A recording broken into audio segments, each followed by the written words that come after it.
So what is a unit vector? The unit vector determines direction only, and that is because the magnitude of a unit vector is always going to be 1. Here we see that a unit vector is represented by a little hat above the variable. So here we have x hat.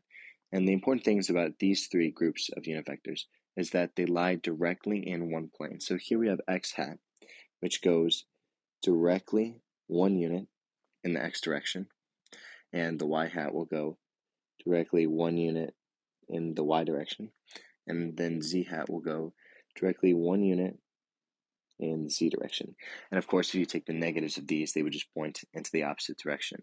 But this is important because when given any regular vector, like here we have r, you can break it down to be a component of all of these different, like x hat, y hat, z hat.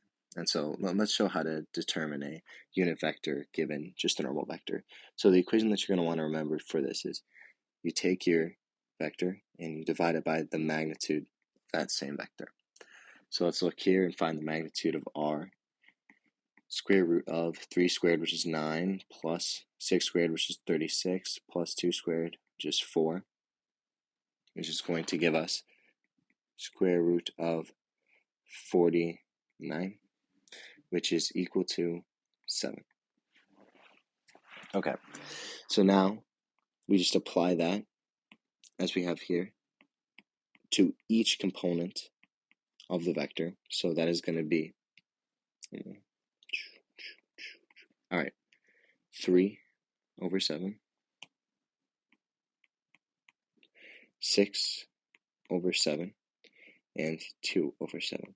And now we'll see that r hat, or the unit vector, is 3, 7 by 6 sevenths in the y direction and 2 sevenths in the z direction. And so I say that, and that's important because another way to write it now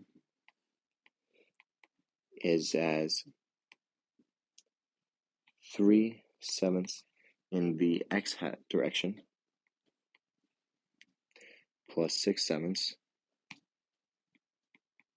in the y hat direction plus 2 sevenths in the z hat direction. So you can take any vector and reduce it to the unit vector form by dividing each component of the vector by its magnitude.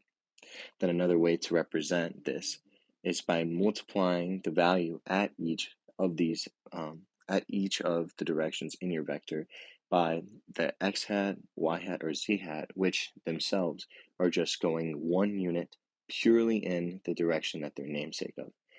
Like I said, x hat points directly 1 unit in the x direction, y hat points exactly 1 unit in the y direction, and z hat points exactly 1 unit in the z direction. Knowing this, you can find the direction of every vector, no matter how big or how small its magnitude is.